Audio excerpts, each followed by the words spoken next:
Hello and welcome to today's webinar. Thank you all for joining us today. My name is Anna Hyatt and I'm covering Climate Now's executive editor. CC Now is honored to have partnered with Solutions Journalism Network on the Climate Blueprint Project, which was born out of the Climate Changes Everything conference that our two organizations co-sponsored in September 2023.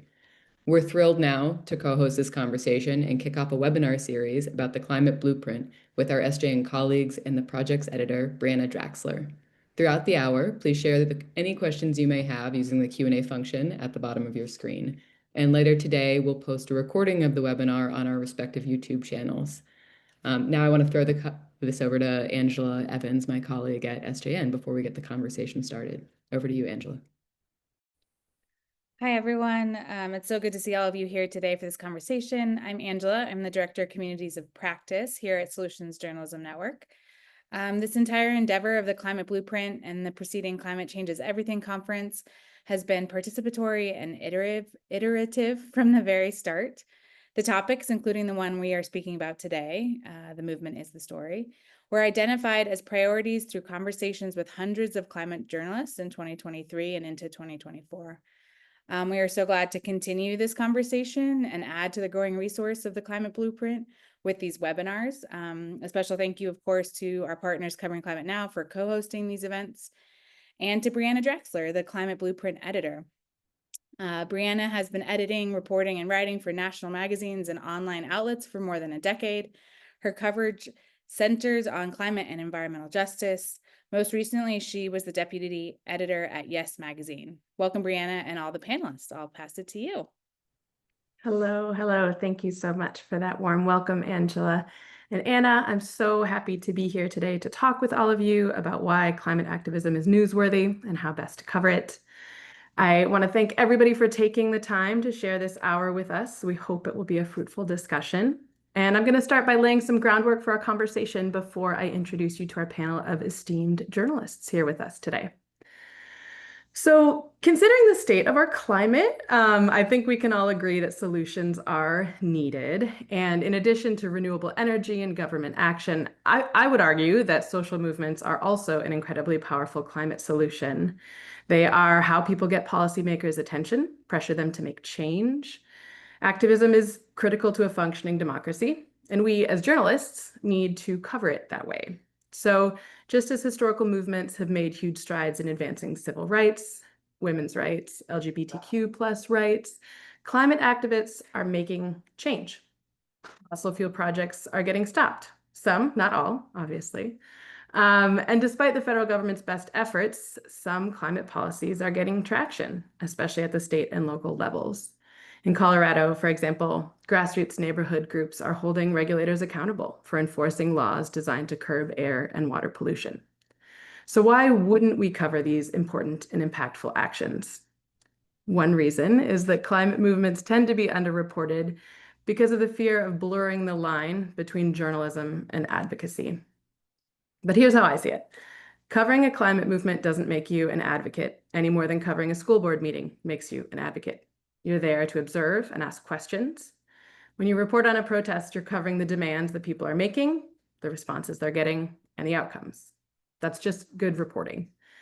So as journalists, we know that caring about a topic doesn't mean we're not able to cover that topic with integrity. It actually makes us better journalists because our reporting is more informed and we can catch important nuances.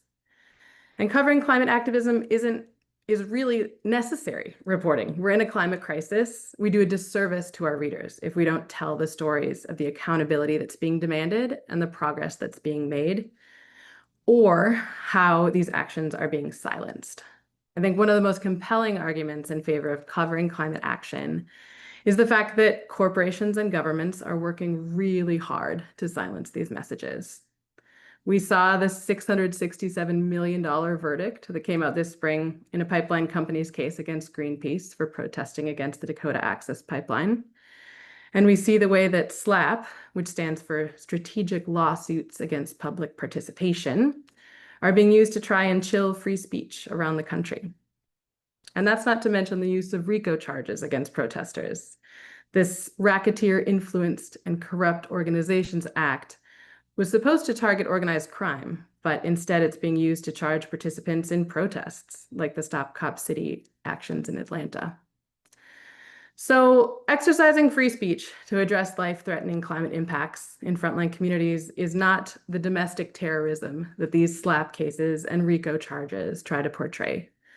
Free speech and the ability to speak out when, for example, governments are not acting on something as important as climate is central to a functioning democracy, and journalistic coverage of these actions is likewise essential. Efforts to squash protests and scare tactics send a clear message. Movements are powerful, movements grow and spread, and movements are an effective means of making change. And that's why it's so important that we cover them. Today, we have the privilege of speaking with three very talented journalists who specialize in climate activism, so we can learn from their experience and their expertise. So without further ado, let's get started. Our first panelist is Amal Ahmed, a freelance journalist who covers climate and the environment with a focus on justice and equity. Previously, she worked as a reporter for Floodlight News, the Texas Observer, and as a fact checker at Texas Monthly. Her work has been published in Grist, Southerly, The Atlantic, City Lab, the Texas Tribune, The Guardian, The Nation, Popular Science, and I've had the pleasure of editing her stories for Yes magazine. Next, we have Keerti Gopal, who covers climate intersections between climate change, public health, and environmental justice at Inside Climate News. Previously, she covered climate activism and movement repression. She's a National Geographic explorer and received fellowships from Fulbright, the Solutions Journalism Network, The Lever, and the National Press Foundation. And finally, we have Jennifer Oldham, a Pulitzer Prize-winning journalist who has spent decades covering grassroots climate actions to limit fossil fuel production, environmental justice movements aimed at holding polluters accountable, and environmental activism. Her work has been published in the Washington Post, the Los Angeles Times, Bloomberg News, National Geographic, Politico, and other outlets. And Jennifer is the contributor who wrote this section of the Climate Blueprint, which we titled Consider the Messages of Movements. Thanks to all three of you for being here, and let's get started. We're going to begin by talking about why covering movements is important. So my first question is to sort of establish what it is we're talking about when we say movements. So I'd like each of you to share maybe a couple examples of climate activism you've covered so we can see the range of what this coverage can include.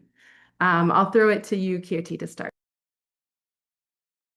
Sure. Thanks so much. Thanks for setting this up and for having us here. And I'm really glad that we're starting with this question because I think that something that I've found while covering the climate movement is that this is not actually something that people necessarily know. Like, what is a movement? And even people within the climate space or within the journalism space, we're not necessarily always clear on this. So to start with a kind of zoomed out perspective, when we're talking about the climate movement, we're talking about a social movement. And social movements are sustained efforts, so they're long-term, and they're about collective action in pursuit of some kind of social change, political change. So that's not a single protest, although protests can be part of these movements. And that's not a single nonprofit or like a single organization, although again, these movements are ecosystems and there can be lots of groups that are part of them. But when we're talking about the climate movement, we're talking about local movements, national movements, and this bigger global climate movement.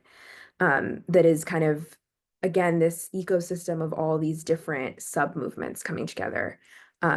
So, I mean, there's so many examples of this, and in the US, which is where I mostly cover, we can look at the resistance to the LNG build out in the Gulf South, which has been a really strong movement. We can look at opposition to pipelines like the Dakota Access Pipeline or the Mountain Valley Pipeline. And these are all part of a broader US climate movement, which is part of a broader global movement. And something really cool that comes up when we're doing some of this coverage is that a lot of these movements are really connected, and you'll see, activists in the Gulf South cooperating with activists in Uganda who are protesting the East African crude oil pipeline. And we're just seeing these really fascinating global connections. So yeah, I think the key takeaways I would say are long-term sustained efforts for collective action for some kind of big social change. That's really helpful. Thank you, Keerti. Amal, do you want to share a couple examples of parts of these movements that you have covered in your work? Yeah, I mean, I think kind of seconding everything that Kirti said, I think she really summed it up really, really well. I think I would just add that, a lot of my work has sort of focused on kind of really local issues, right? Just folks who are like tired of the conditions that they live in and like want more from the folks in charge, right? Their elected officials. I think a really good example of that is just all the organizing like in Houston around like disaster recovery and flood infrastructure, right? And kind of asking, we've been promised funding to improve drainage in our neighborhoods, and this is not happening, right? So you have folks who spent years organizing around that. And it doesn't always look like, protests and kind of flashy things, although this past weekend there was a pretty big kind of viral action at Houston City Hall because of some budget politics, right? That zeroed out funding for this infrastructure, right? But that was sort of like years long, like this kind of like folks just showing up at City Hall, folks writing letters, folks, just showing up for each other and clearing out drainage ditches in their neighborhoods, right? So there's a lot of ways in which this is kind of small and local also, and maybe looks apolitical, right? Yeah, thank you so much. And lastly, Jennifer, I know you've been working on this for decades. Can you share a little bit about some of what you've covered? Thank you, and thanks everyone for being here. It's good to see you and to talk to you about this very important subject. I would say I agree wholeheartedly with what Keerti and Amal just said about the global nature of these movements, as well as you have the very visible efforts they make when they protest at a city hall building or at a state capitol building. But what I've tried to do in my experience is sort of start on the ground. So a lot of times I'll work backwards. I'll look at industrial projects or oil and gas projects that are being proposed at the municipal or state level, and then I'll go to communities that they might impact and start there to sort of get in on the ground level of what I would consider a movement. Often these folks are the most impacted and have the most to lose and the most at risk. So they really deserve to have a spotlight shown on what they're doing at their kitchen tables, which is really where I've focused on in my many years of covering activism. Thank you. And I wonder, this is sort of a follow-up for each of you. How did you come to cover movements in your journalism? Is there a particular story or experience that shifted your thinking or cemented your commitment to this work?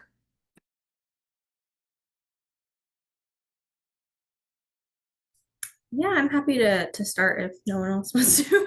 I guess for me, it's sort of interesting. So I went to journalism school and had the opportunity to cover student protests like a lot. So the years that I was actually kind of sophomore, junior, working at the school, our newspaper, 3 different divestment movements started, right? Palestine, prisons, and fossil fuels. And I actually consider that really foundational to to my approach. Because it's so interesting covering things on a campus, right? Because you're part of this community. A lot of the people that are doing things that might get them in trouble are like people you're in class with, right? And there's sort of like a sensitive way that you have to handle this, and also with these topics and thinking about, most of these students were actually from lower income backgrounds. They were students of color who the disciplinary actions were going to be a lot more, right? And we're definitely seeing that happen now with a lot of the student protests. So it's been kind of interesting for me, like thinking about, 8, 9 years ago, what happened on our campus and how much bigger that is now and sort of the dynamics. But I would also say that for me, it was sort of working at places where I realized I don't want to do work like that. I worked at a legacy magazine right out of college, and I sort of realized this is not the approach that I wanted to take. And when I came back to Texas, so I was in DC and I came back to Texas, which is where I grew up, and I worked at the Texas Observer, and I was kind of given free rein to really figure out my style of reporting and just the ability to focus on things like highway expansion projects, the flood control infrastructure I mentioned, and just doing a lot of field reporting and hearing firsthand from people what this is, why it matters. I think that really cemented for me, like, that's the approach I want to take, like being really rooted in a community, and getting to know people and understanding these sort of big systemic issues, right?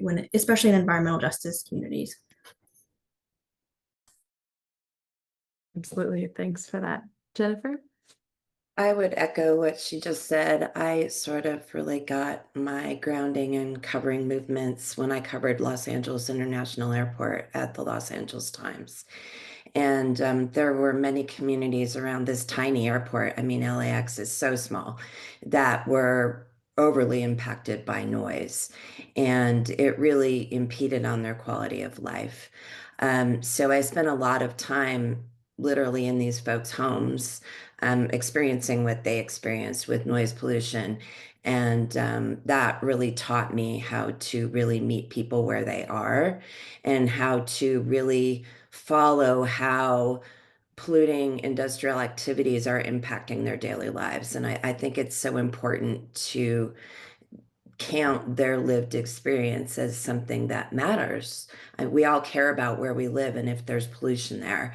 So that's particularly important for these EJ communities. And I'm watching now communities get built out around Denver International Airport and thinking, oh my goodness, here we go again, with noise pollution.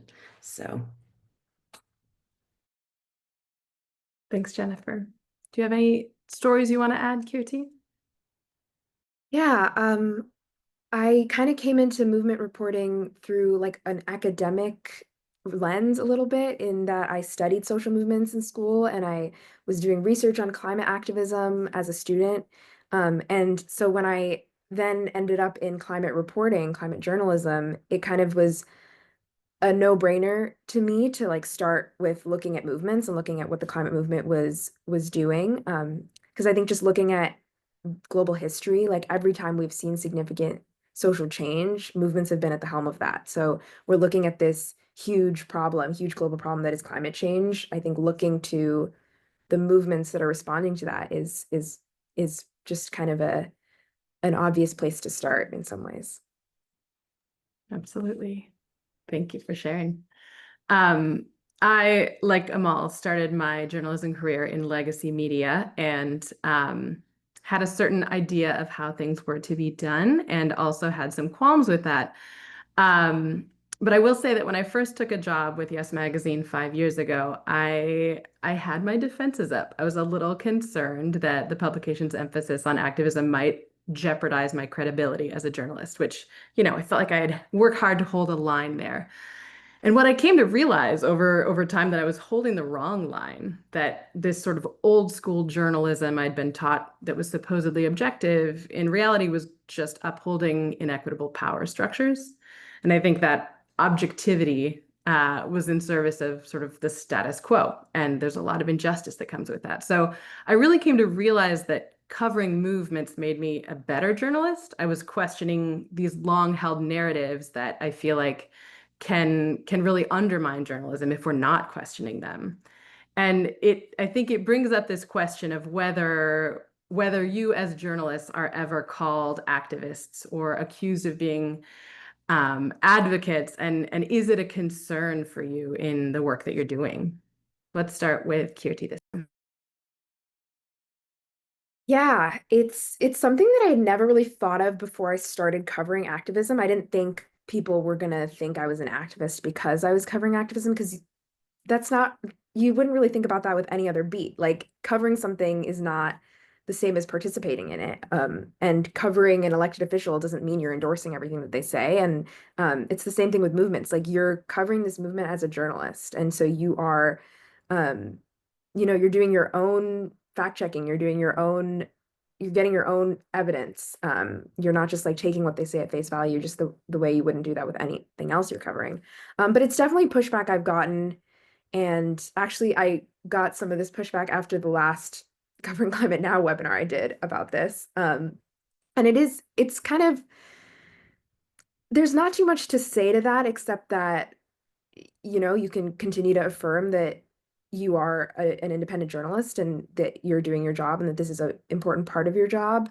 Um, and yeah, I think that your point about questioning these like power structures that have been ingrained in our society, that's really important. And movements right now, the climate movement and all the movements that it's intersecting with are grappling with these really, really big questions right now about global capitalism and colonialism and resource extraction and how do we live as a society. And those are really important questions for us as journalists to be grappling with too, because our job is to hold power to account. And if we're not interrogating power structures, we're not doing that. So I think that doesn't make us activists, that makes us good journalists. Yeah. Thanks. Jennifer, do you want to add yours next? Sure. I think that this is a question that has become more and more visible. I know I get asked this question, about sort of what the dividing line is between journalism and activism. And I think for myself, I'm constantly asking myself, sort of how I'm practicing my journalism. I mean, journalism at its root is about observation, right?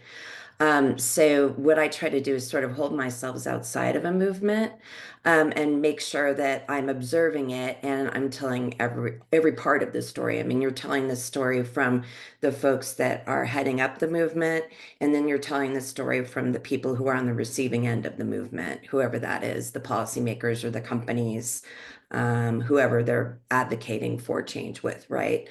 I find this is particularly difficult when you're covering something in your community, which I do a lot in Colorado. I mean, I cover industrial projects that are imperiling neighborhoods in the region I grew up, in the region I live in now. So it takes a lot of mindful effort on my part to think about how I'm intentionally going about this and how I'm sort of holding myself a few degrees away from these movements, sort of observing them.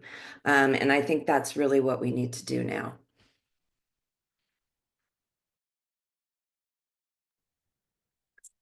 Amal, do you have any thoughts you'd like to add?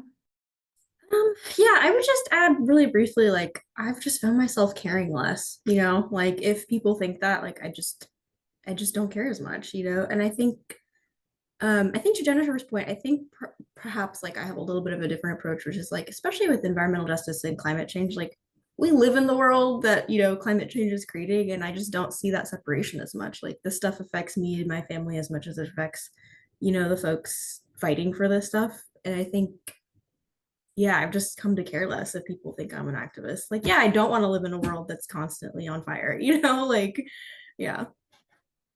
Yeah, Well, can I just add one more thing? please do. I'm sure many of the people on this call are climate journalists, and like we get hate mail for writing that climate change is happening. So like at a certain point, you need to just stick to like your journalistic ethics and like what you know you need to do to get a good evidence-based story and like kind of drown out the comments. Yeah, I think that's good advice for all of us. I wanted to follow up on one thing that you mentioned, Keerti, earlier, and it's this idea that I think, movements tend to only get media coverage when there's something big that happens that's too egregious to ignore. And I'm wondering if you can speak to this idea that, what do we miss if we're not covering the failures and the daily slog of organizing and the things other than those big, flashy events? And maybe we'll start with Amal this time. Yeah, I think what we miss when we, just cover these big events, the whole context of like how we got here, right? Like I think for me, a lot of the work that I find most interesting in doing and sort of most impactful is tracing back kind of an environmental history of how we got here, right? Or explaining, I've done some stories that like I was surprised are so popular where I sort of explain like this is how the state agency does this thing, and it's kind of like really, inequitable, and it has its roots here, or like why they place air monitors here, not there, right? Like, so things that really explain the context of like how we got here. I think that's what you miss, right? Like none of this happened yesterday. And I think, when you posed this question earlier in our kind of planning, what came to mind for me was Ta-Nehisi Coates', book from last year, where he sort of spoke about his sort of understanding of Gaza and Palestine, and just like how this whole narrative that this started yesterday, right? Like this started with the latest, like whatever attack, right? And that's not true. Like this started decades ago, and it's a very long systemic thing that has led to what we're seeing now. And I think that book and sort of his narrative there and sort of all the speaking engagements he's done about this, like I think that really speaks to this question, right? Like when you don't understand the history of a place and a people and what has gone on there, like that's, you know, that's the story, right? And I think a lot of people come into these things when these bigger events happen, and they need that context to really be more educated citizens, right? Yeah, thank you. Keerti? Yes, I would absolutely second all of that. That context is so crucial. And in the context of like protest movements, we'll often see a ton of coverage around like a big protest or big moment. And that like mass mobilization is just the tip of the iceberg, where like the rest of the iceberg is the movement and the organizing that went into making that happen. So I think about something like the March to End Fossil Fuels in 2023, which is this huge march in New York that got a lot of media coverage. That was the result of organizing by groups that have been working on this for years and are continuing to work on this. And it's really interesting to talk to some of the people who were behind that march about what are they thinking about now in terms of like what kinds of mobilizations are they trying to create? Are they trying to create a mass moment like that again, or are they focused on something else? Um, or something like the Fridays for Future strikes, student strikes, like those got a bunch of coverage because they kind of, and rightly so, like those were very impactful and globally impactful. But also looking at like what went into that and what is the kind of lasting result of that on the kids who were striking every Friday from their schools. I think that's the stuff that we kind of miss sometimes. And then to your point earlier, that's also when we can sometimes miss the repression that's going on and the repression of movements, which is another piece of this story that I think as journalists, we really, really need to be focusing on. Because the times when movements are silenced or when activists or environmental defenders are silenced, that's also not necessarily always going to show up in these kind of like big, loud ways. And that's what we need to be like doing watchdog reporting on as well. Thanks. Jenna? I so agree with that. And I think for me, this idea of the daily slog is where the richness lies in these stories. I covered the Keystone Pipeline protest pretty closely, and I would go to Nebraska and just sit in greenhouses and in fields and in barns with farmers who were protesting having the rights of way on their land taken from them to build this pipeline, and really talking to them about how they went about this activism and what it looked like from their point of view and where did they fail. I mean, failures often are as instructive as successes, right? And who did they bring in to help them? Did their strategizing look like? And I think this active strategizing and how these protesters are raising money, and the movements gain legitimacy, documenting that is so important, not only for those movements themselves, but also for other folks to find inspiration or to understand how these things evolve, like TikToks. Journalists love to do that, and I think TikToks can benefit a lot in sort of embedding yourself in this daily slog. Yeah, thank you for that. And I think that kind of gets into the next section of questions about how do we cover these movements effectively. So I think, as so many stories do, let's start with sourcing. Jennifer, in the Climate Blueprint, you write that covering movements effectively, quote, requires a deliberate mind shift from viewing activists as mere gadflies who provide an occasional soundbite to advocates whose demands should be taken seriously over time. So the question for the three of you is, when you're covering a movement or a collective action, how do you go about finding and sort of evaluating your sources?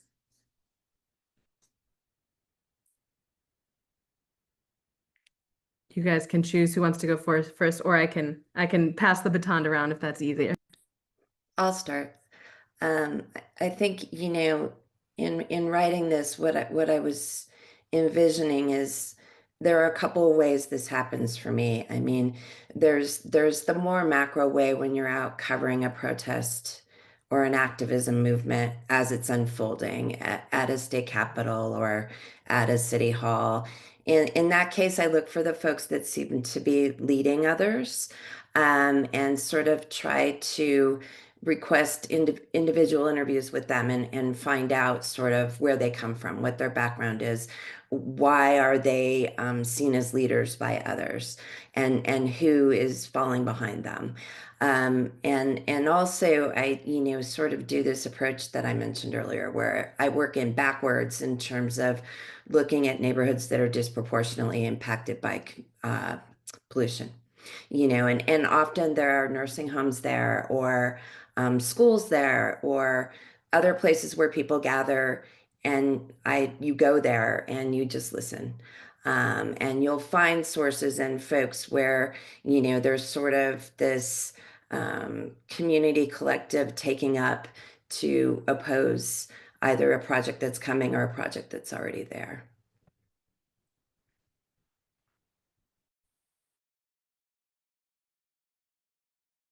I don't have too much to add. I would just say that I found like social media pretty, reliable, because I think there are a lot of like grassroots groups that sort of document their own work and sort of share and post to raise awareness. So I think finding those, the kind of traditional like press releases, knowing kind of what organizations are on the ground.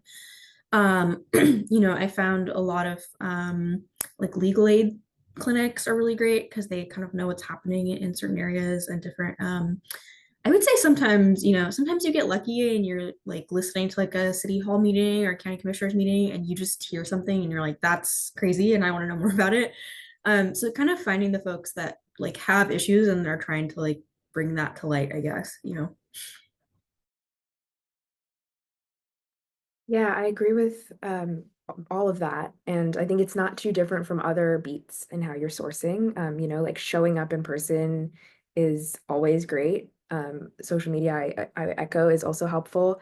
And just like spending time getting to know who's involved in these movements and who's kind of a longer term leader who's been involved for a long time, or particularly in some of these fights that have to do with like local environmental justice issues, like who's impacted, who are the people who came to this because their kids are getting sick and that's what motivated them to get into this movement. Like they're going to really know what's going on.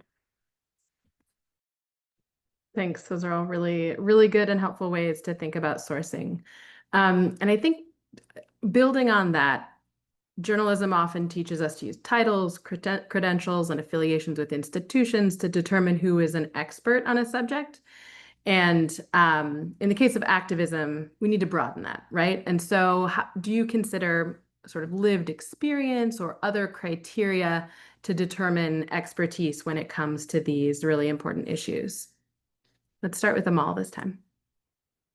Sure, yeah. I would say like absolutely right. Like I don't think you can write about environmental justice if you're not talking to people that live in a community, right? Like that's just doesn't make sense to me at all, right? And the folks that live there, they've often like worked in the industry. So they actually have a lot of knowledge. Like I think about like Port Arthur, which is an industrial town in Texas, right? On the Gulf Coast. Like a lot of the people that are kind of advocating now, they used to work at Exxon or Chevron or whatever, right? Like they used to be part of the union. Like they know the ins and outs of this like better than me. Like I'm from Dallas, like never saw an oil plant, right? Till I was like in my 20s. Like, but and they know everyone in their community who's like got cancer, got asthma, like whatever, right? And so you can't do that kind of reporting if you don't know the people that live there and like what are they fighting for, right? Because it's not a story about like numbers and permits, right? Like this is a story about like the people living next to these kinds of facilities.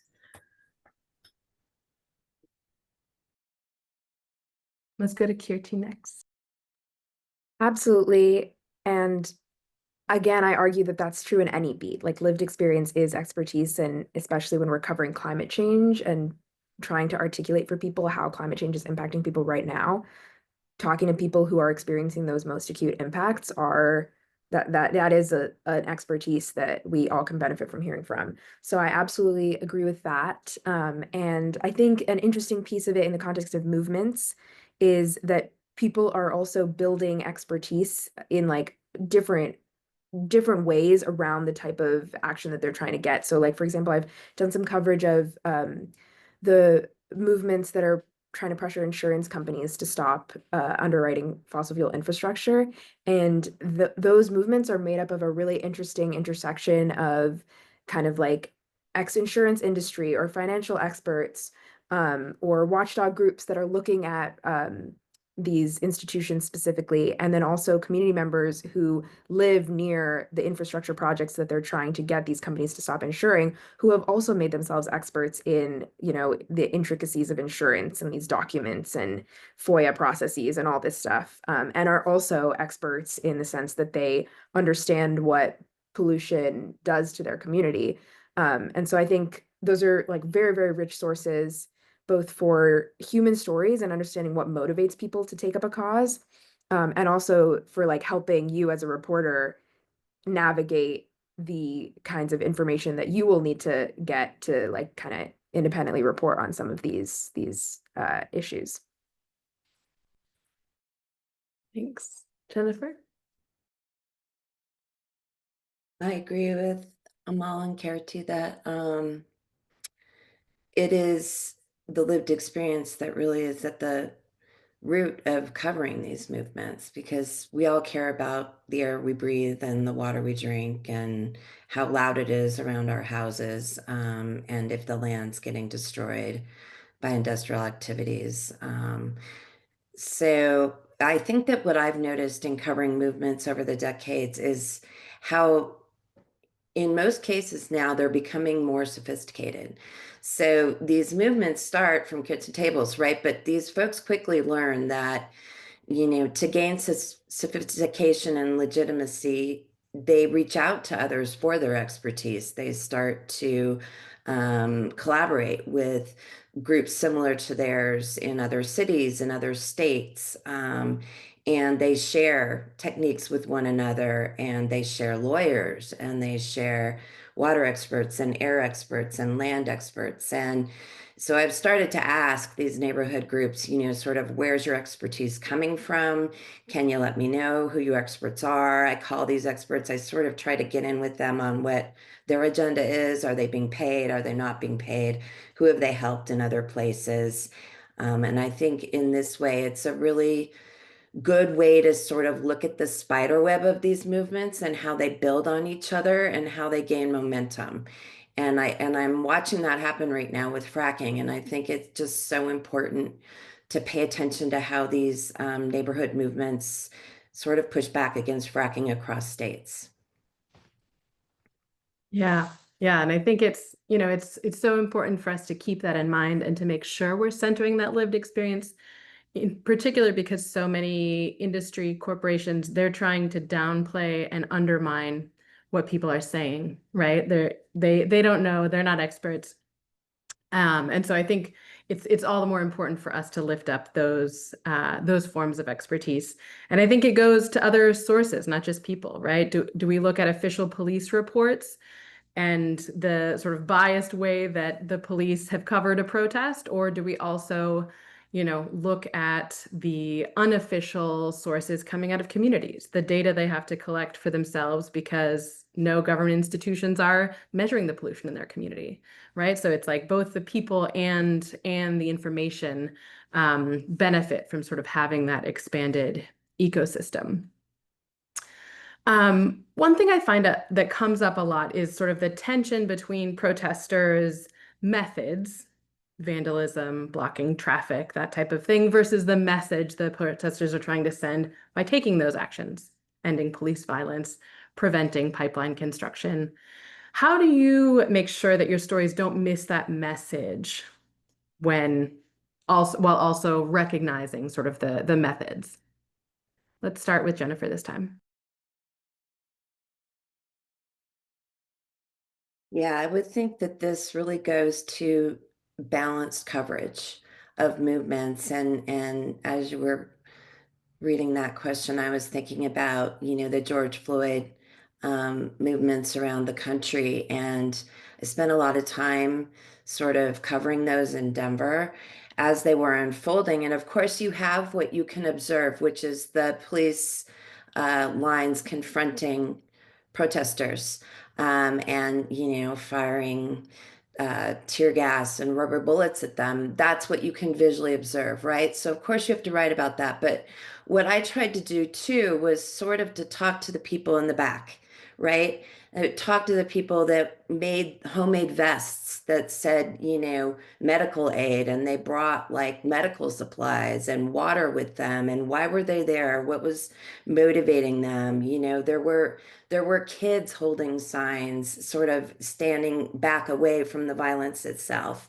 Why were they there? Why did their parents bring them there? I mean, these are the people sort of that are brought out by the violence. I think that those are the folks you really want to get at their motivation, and where they're coming from, because then you can get a sense of sort of what's really behind some of this violence in terms of the emotions, and the passion behind this. Thank you. Keerti? Yeah, absolutely. I totally agree with what Jennifer's saying, and I think that the motivation and the messaging behind these actions is that's a really interesting part of the story. That it's like many times more interesting than just saying protesters blocked a road.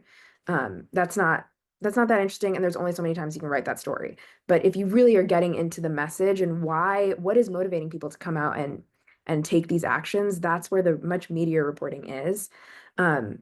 And we also do have to report on methods as well, and particularly when, like Jennifer's saying, when there is a law enforcement reaction. I mean, even looking at what's going on in LA this week and the way that US military forces are responding to protests, and that's extremely important for us to be covering. And we can't also separate that in our mind from climate, because all of these movements are intersecting and all of these tactics of repression are intersecting as well. So I think that's really important. But yeah, I do think with climate specifically, it can sometimes, the media frenzy can get really fixated on these like tactics, like the protesters throwing soup on the paintings, and then no one knows why they did that, or like what they were, and they do know, and they have really, like, I've talked to those people, like they have really interesting analysis of why they're deciding to take these actions, and sometimes go to jail for them. So that's just a way more interesting story, just from a reporting perspective and from a reader's perspective as well. And then it's also just a more useful one. Thanks so much for that. Amal? Yeah, I mean, I think this goes a little bit back to kind of what I was saying about understanding the context of something. Like, I think it's really important to understand like what drives people to do something so drastic, right? As Keerti mentioned, like they're taking a risk to themselves and their families, right? And there's a reason for that. I think I would definitely recommend like a book that really changed my kind of perception of this was Andreas Malm's book, How to Blow Up a Pipeline. If you've read that, it's a really excellent book, and it sort of talks about essentially like the way that kind of targeted violence has always been used by social movements, right? Because the threat of that and the destruction of capital and sort of hurting people where, their wallets are, like that actually is really effective and has been used for centuries, right? And it is actually this kind of rewriting of that history that has made that really, like delegitimize that and sort of de-emphasize how effective that is, which really just works in defense of the status quo. And I think what we're seeing now is sort of, people on the ground trying to shift that Overton window back and saying, if you're going to take extreme action and, put people in jail and like deport people and like keep burning our planet, like, why can't we throw rocks at a window, right? Obviously oversimplifying that a lot, but I think that book does a really good job of actually kind of explaining that. And I think if you're covering protests that might get violent, like I think that's kind of essential reading to really understand like what's happening. Yeah, I think those are really good points. And I think so often people react to these, if there is violence or destruction of property, without also looking at the flip side, that like, if we maintain the status quo, people are getting hurt, people are dying, right? Like that is violence. And so, yeah, staying on the track we're going is not going to avoid violence. It's just impacting other communities, disadvantaged communities. We're going to open it up to audience questions pretty soon here. So I'm going to ask the panelists one last question, but while I do that, I'd love for participants to add your questions to the Q&A. We'll be getting to those shortly, so bring us your best and trickiest questions so we can really bring this home. So my final question is looking at what journalists stand to gain from doing this kind of coverage. And I wonder if you could each speak to sort of the opportunity here to create a niche and differentiate yourself as a journalist by speaking to how your coverage of movements has set you apart in the field of journalism or has opened doors that are useful to you in your journalism career. Does somebody want to start this one first? I'll start. I would say that sort of as I get on in my journalism career, I shy away sort of from the herd journalism and jumping on whatever story of the day is that everyone else is covering. And I really sort of try to go to ground and find the stories people aren't writing and the stories we can add to the record to sort of show how things evolve in a community over time. And I think about a story I did a few years ago in a town called Pueblo in Colorado that is one of the most polluted places in the state of Colorado. And those folks have been pushing back against the industrialization of their community for generations. And, they have steel plants and power plants and car facilities and airports ringing their communities. And there was only one state air monitor in the whole region down there. And so the community got fed up, and public health folks and the community members themselves just started setting up these purple air monitors and measuring pollution themselves. And so I went in and looked at these monitors with them. I talked to folks at the companies that make these monitors. How do they work? How do they measure the air? What are they showing the state's one air monitor isn't showing? And in this way, you can sort of set your reporting apart because you're actually sort of trying to break new ground here, right? I mean, there's science and there's science that citizen scientists are coming up with here, but citizen science is increasingly more important in pushing back against climate change. And to me, that is just a very intriguing thing and something that I really have been trying to focus in more on. Thank you.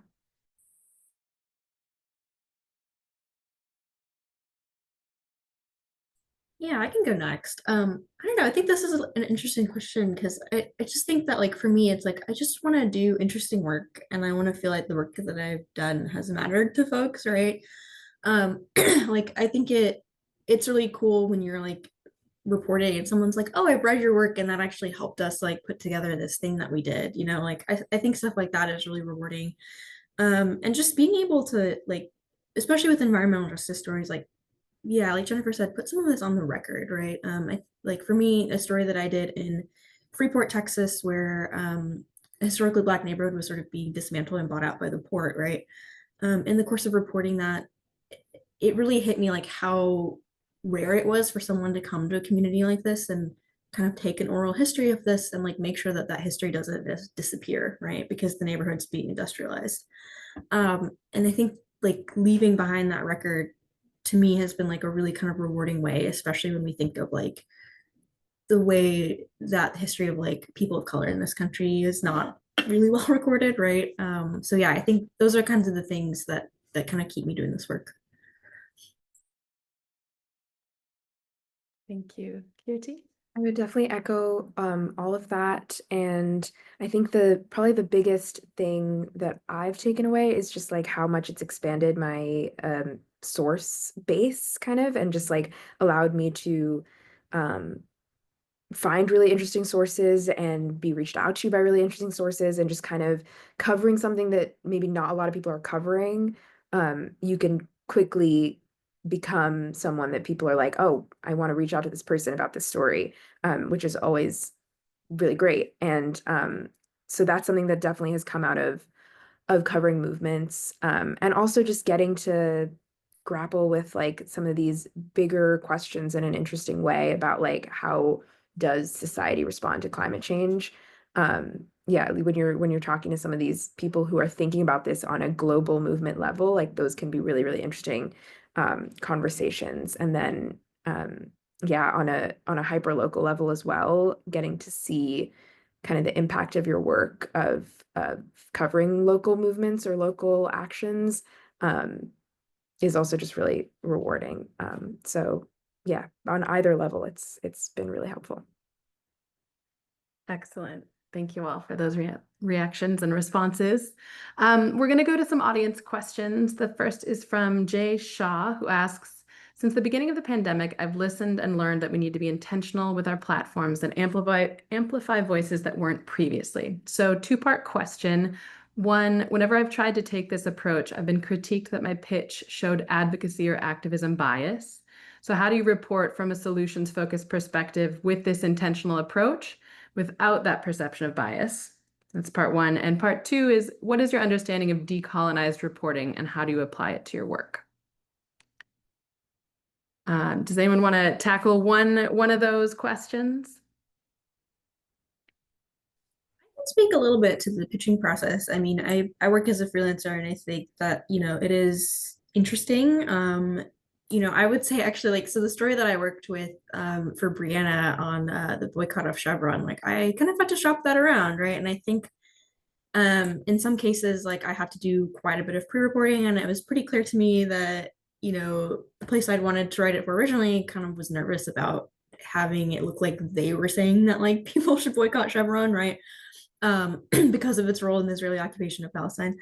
So yeah, that was interesting. And I think again, like for me, it's kind of like, then they're not the right place to write that story, and that's fine. And I'm going to move on. And eventually I found Yes Magazine and I pitched it there and got to write it, right? So I think sometimes it's a little bit of, do I want to tell the story to tell the story, and would I kind of reframe this because it's really important that it goes in this publication, or do I want to tell the story the way that it needs to be told? So do I need to find somewhere else to do that, right? And I think that's sort of a case by case decision you have to make sometimes, right? Yeah. Absolutely. R.I.P. Yes Magazine. I'm sad we have lost yet another place where this work can really be highlighted. Jennifer, Keerti, anything to add to that, or should we jump to the next one? I'll just shout out, if you're looking for somewhere to pitch, you can pitch ICN. I know my editors are interested in activism coverage, and if anyone is interested in pitching, I'm happy to talk to you. If you're thinking through something, like, please feel free to reach out. I would love to talk to you about it. Wonderful. It's a really valuable resource. Thank you, Keerti. Victoria Bogatz asks, if you are already a climate activist, can you still be a climate journalist? Not reporting on your own work, obviously. And if so, how do you separate your activism from your journalism? Gosh, I think that is such an important question, right? Because we all really care about the land that's being destroyed and clean air and clean water. And I think ultimately this is a question we'll have to answer for ourselves, right? Although I know that folks have straight out asked me this question, and it seems to be more and more often. And I have to say my answer is my activism is my journalism. Because for me, that's a way that I can, sort of in a balanced way as I can push back while not being involved personally. So I think I would just add that this is something that I think newsrooms need to really grapple with, because I think they're sort of limiting the scope of people who can write for them and provide that expertise that we've been talking about, right? Like I personally don't see a need for us to kind of gatekeep like who can and can't be published in sort of these like reputable journals and things, right? And not just as like op-eds, right? Although that certainly has a place, like essays and op-eds, right? I think that's a broader kind of industry question that I think unfortunately a lot of folks kind of take the very kind of like old school, like, no, like you do that, you can't write for us, right? Which I think is unfortunate.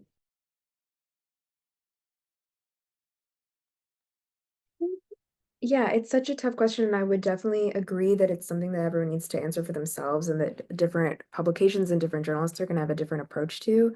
And I think like in reporting on movements, I have found like times when I think it would have been hard to do what I was doing if I was also engaged in activism, because like you're trying to go to these companies and get like real information from them, and you're trying to go, you need to like be able to get like Jennifer spoke about earlier, the sides of different stakeholders and the kind of perspectives of different stakeholders in whatever the fight is that you're covering. So that's a real challenge, but it also, of course, we all deeply care about the issues we're covering. And yeah, I think it's a really interesting question and something that we really need to be grappling with in journalism right now.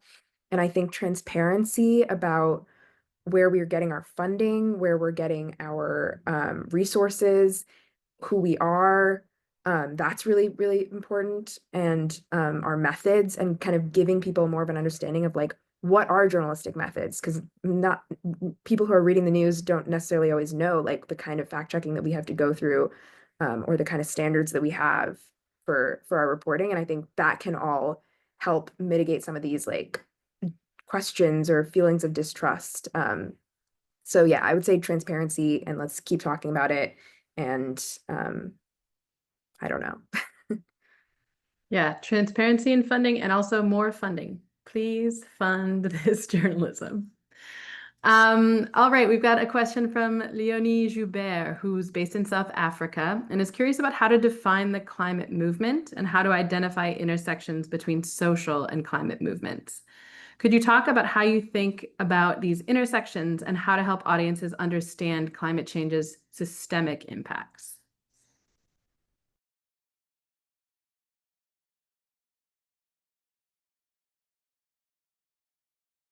I can start here. And this also kind of goes to the question of around like decolonial reporting, which I think had also come up.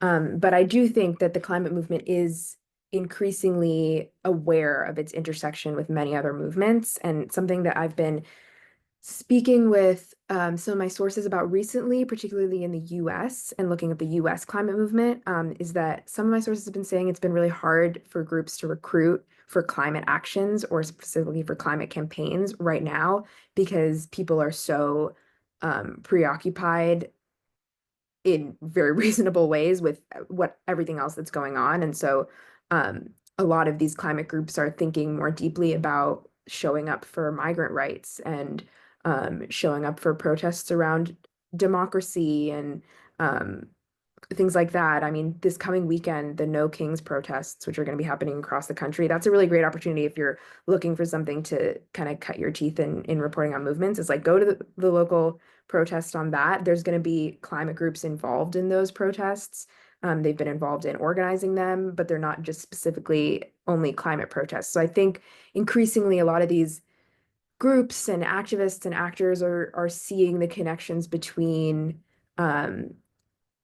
climate change and global capitalism, and some of these extractive structures that we've been operating on. And I mean, these people have been talking about these connections for decades, but I do think like it's more mainstream in recent years. And so it's definitely an interesting thing to keep articulating.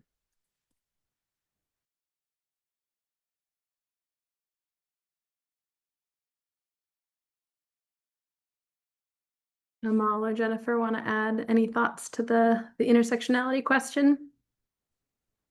Yeah, I mean, I think Keerti summed it up really well. I mean, I think, yeah, like everything is a climate story, right? Like, I think that's just like every policy story has some way that it impacts climate change at this point.